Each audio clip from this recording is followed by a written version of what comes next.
Nongeye kubaha ikaze inshuti bakunze mudukurikiye, nizere ko mumeze neza. Rero nk'uko mwagiye mubibaza muri benshi mutubwira ati nyabuneka nimudufashe tumenye neza ibimenyetso bigaragaza umuntu ushobora kuba yaranduye ubwandu bw'agakoko gatera sida.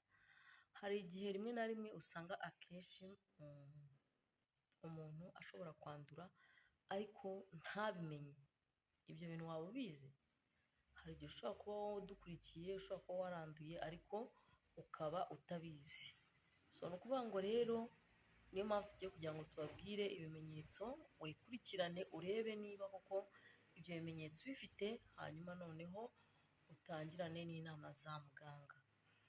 Kandi nkwibutsa yuko iyo wasanze waranduye ntabwo ubuzima buba burangiye nshuti yanjye, ahubwo ubuzima buba bugeze kugira ngo ukomeze noneho ubashe kuba wakora byinshi bitandukanye, kuko imbaraga uba ufite n'iz'umurwayi aba afite byose biba ari kimwe, sibyo? Ni ukuvuga ngo rero ntabwo ukwiriye kumva ngo ngiye kwihiba, no, ibyo byo rwose ndaguhakaniye. Ufite gutereta umuntu, ufite ku bintu byose ugomba kubikora, ntuzacike intege. Rero tugiye guhera ku kimenyetso guhindagurika k'ukwezi. oya yamamuretse gatoya. Guhinda umuriro, ni ukuvuga ngo guhinda umuriro kimwe mu bimenyetso nyine bigaragaza yuko ushobora kuba waranduye, sibyo? Cyangwa se ufite agakoko gatera sida mu mubiri wawe. Ni ukuvuga ngo hari uburyo mu mubiri wawe uba wumva ufitemo umuriro, sibyo? Ufitemo ikintu cyitwa umuriro, ukumva urashyushye, urashyuhiranye, mbese umeze ukuntu ukazajya wumva mbese wari wabona umuntu uhora ushyushye ukuntu. Ni nko muri ubwo buryo nyine tu. Igihe cyose uzajya uhora wumva ufite umuriro kandi udasanzwe, kandi ukaba uzi ko nta yindi ndwara urwaye, uzihutire kujya kwa muganga. Ni ukuvuga ngo ibyo byose bigufasha kuba wagira gute, wabimenya. Ku bagore cyane cyane bagira ikibazo cyitwa guhindagurika k'ukwezi kwabo, sibyo? Guhindagurika k'ukwezi kwabo, ugasanga umugore niba yajyaga mu mihango rimwe mu kwezi. Murabizi ko umugore akwiriye kujya mu mihango rimwe mu kwezi. Ni ukuvuga ngo rero iyo bibaye ngombwa ko usanga ajya mu mihango kabiri, cyangwa se ugasanga nyine birahindagurika, bishobora gutuma icyo gihe umenya yuko iyo bitari onapurimo, hari igihe akenshi nagusaba ko wakihutira kujya kwa muganga ukajya kureba ubuzima bwawe uko buhagaze. Ikimenyetso kindi cya gatatu ndakeka, hari uburyo umuntu aryama ugasanga yagize ibyunzwe, sibyo? Yagize ibyunzwe byinshi byinshi, arimo araryama nyine ugasanga uburiri yaryamyemo bwatose, yagize ibyunzwe. Ni ukuvuga ngo iyo yagize ibyunzwe kandi bitari bigusanzweho, hari igihe usanga nyine icyo kibazo cyaramaze kwinjira mu mubiri.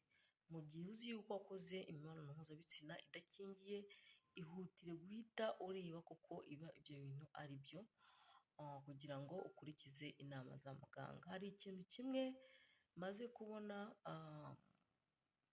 abantu bamenya ko banduye bakihiba, ariko burya nta nubwo ukwiriye kwiheba, ko nta bintu na bimwe umuntu akora utaranduye, wowe wanduye utakora, sibyo?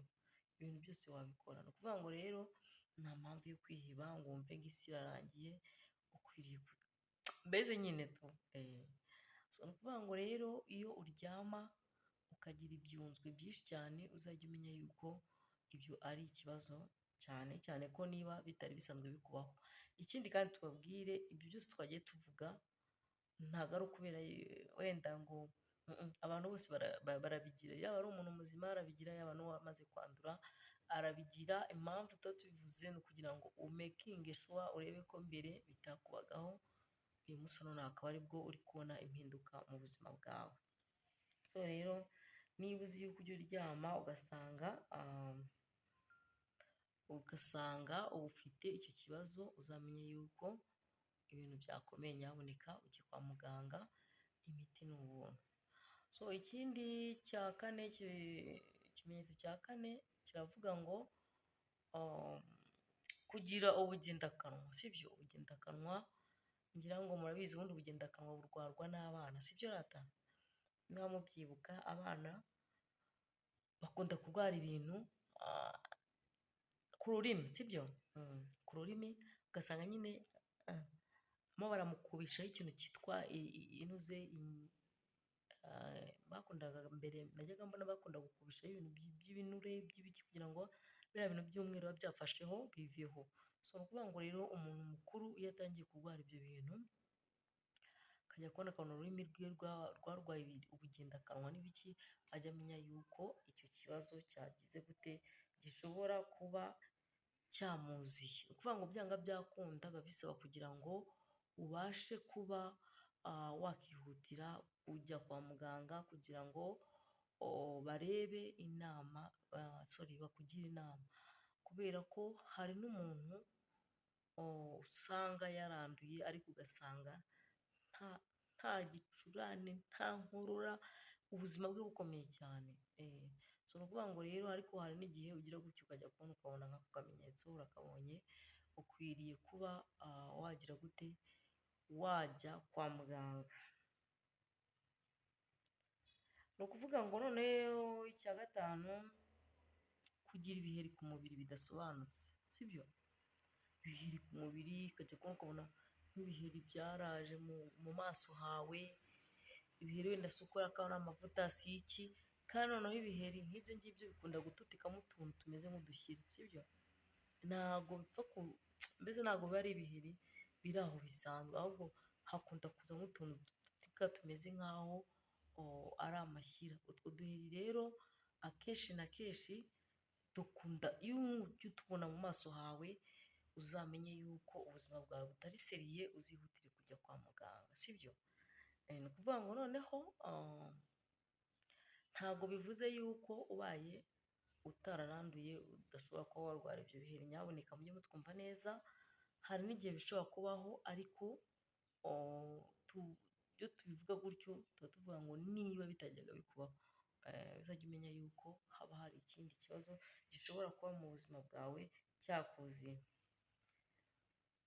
Noneho ikindi dushobora kuba twavugaho, wenda akaba ari nacyo tugiye gusorezaho, kugira ngo buri wese abashe kubanza kwikontorora muri ibi ngibi, kubera ko iyo twigisha tuba tugira ngo buri muntu wese yiyumve kandi abashe gusobanukirwa.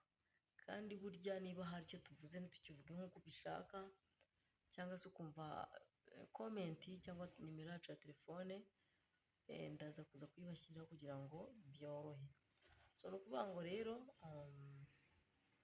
ikindi navuga, gutakaza ibiro ku buryo bwihuse, by the way.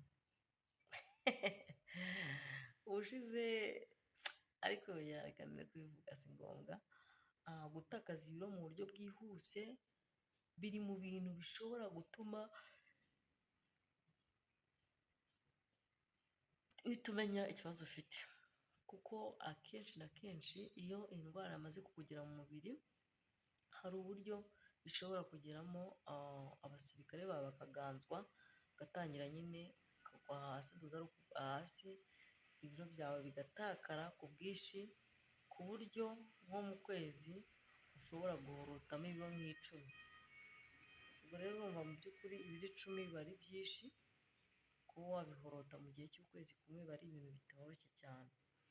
So rero ni ukuvuga ngo, inshuti bakunzi, mwari mudukurikiye none aha ngaha, channel yacu nimuyishyigikire nyaboneka. Niba ari igitekerezo cyangwa inyunganizi ushaka kutugezaho, ushobora kutwandikira. Ikindi kandi nkwibutse gukora subscribe, likinga video, comment ni ingenzi, sharinga ndetse no mu nshuti zawe, kugira ngo zibashe kubona ibyiza, cyangwa se zibashe nazo kuba zahindurirwa ubuzima, zamenya ngo ibibazo byavutse, reka ngende ndebe nkurikije uko ibi bintu nabyumvishije cyangwa se nabibonye. rero reka Imana ikomeze ibampere umugisha, murabizi neza ko mbakunda kandi mbahoza ku mutima, ari nayo mpamvu nkunda kubashakira inyigisho nziza zigezweho. Bayi.